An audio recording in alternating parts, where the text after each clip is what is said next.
ನಮಸ್ತೆ ಸ್ನೇಹಿತರೆ, ಶಕ್ತಿ ಚಾನೆಲ್ಗೆ ಸ್ವಾಗತ. ಹೇಗಿದ್ದೀರಾ ನೀವೆಲ್ಲರೂ ಚೆನ್ನಾಗಿದ್ದೀರಾ ಅಂತ ನಾನು ಭಾವಿಸ್ತೀನಿ. ಇವತ್ತು ಹಬ್ಬದ ಸ್ಪೆಷಲ್ಲು ಹಾಲು ಖೀರ್ ಮಾಡೋದನ್ನ ನಾನು ತೋರಿಸ್ತೀನಿ. ಇದನ್ನು ರಬಡಿ ಅಂತಲೂ ಕೂಡ ಕರೀತಾರೆ.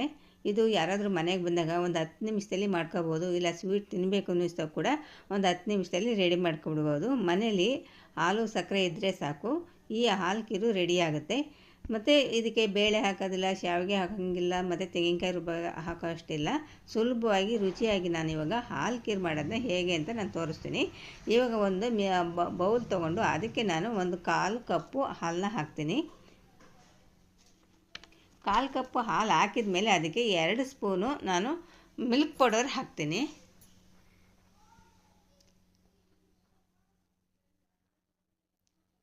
2 ಸ್ಪೂನ್ ಮಿಲ್ಕ್ ಪೌಡರ್ ಹಾಕಿದ ಮೇಲೆ 1 ಟೀ ಸ್ಪೂನು ರೈಸ್ ಫ್ಲೋರ್ ಅಂದರೆ ಅಕ್ಕಿ ಹಿಟ್ಟನ್ನ ಹಾಕ್ತೀನಿ. ಹಾಲಿನ ಪುಡಿ ಮತ್ತು ಅಕ್ಕಿ ಹಿಟ್ಟನ್ನ ಹಾಕಿದ ಮೇಲೆ ಚೆನ್ನಾಗಿ ಮಿಕ್ಸ್ ಮಾಡ್ತೀನಿ.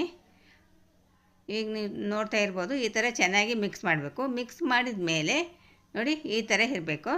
ಮಿಕ್ಸ್ ಮಾಡಿದ ಮೇಲೆ ಈಗ ಒಂದು ಸೈಡ್ಗೆ ಇಟ್ಬಿಟ್ಟು ಒಂದು ಬಾಣಲೆ ಇಟ್ಟು ಬಾಣಲೆಗೆ ಉಳಿದಿರೋ ಹಾಲನ್ನ ಹಾಕ್ತೀನಿ.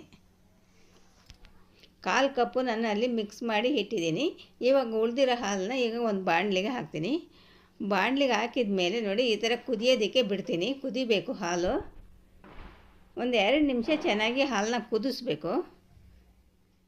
ಸ್ವಲ್ಪ ಗಟ್ಟಿ ಬರೋವರೆಗೂ ಕುದಿಸ್ಬೇಕು. ಇವಾಗ ಒಂದು ಅರ್ಧ ಕಪ್ಪು ಸಕ್ಕರೆ ಹಾಕ್ತೀನಿ.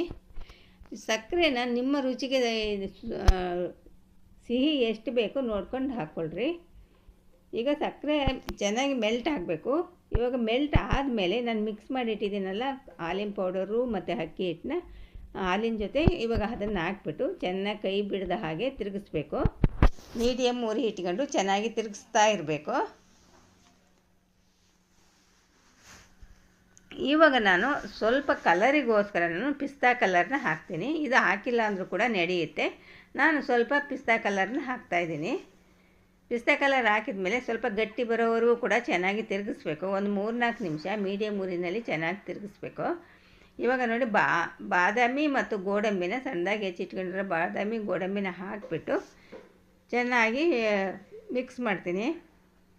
ನೋಡಿ ಇವಾಗ ಚೆನ್ನಾಗಿ ಕುದಿಸ್ತಾ ಇದ್ದೀನಿ. ಇವಾಗ ಸ್ವಲ್ಪ ಏಲಕ್ಕಿ ಪುಡಿ ಹಾಕ್ತೀನಿ. ನೋಡಿ ಇವಾಗ ಎಷ್ಟು ಗಟ್ಟಿಯಾಗಿದೆ. 1-2 ಸ್ಪೂನ್ ತುಪ್ಪ ಕೂಡ ಹಾಕ್ತೀನಿ. ಏಲಕ್ಕಿ ಪುಡಿ ತುಪ್ಪ ಹಾಕಿದ ಮೇಲೆ ನೋಡಿ ಚೆನ್ನಾಗಿ 1 ನಿಮಿಷ ತಿರುಗಿಸ್ಬೇಕು. ಚೆನ್ನಾಗಿ ಮಿಕ್ಸ್ ಮಾಡಬೇಕು. ಚೆನ್ನಾಗಿ ಕುದಿಬೇಕು. ನೋಡಿರಿ ಇವಾಗ ಗಟ್ಟಿಯಾಗಿದೆ.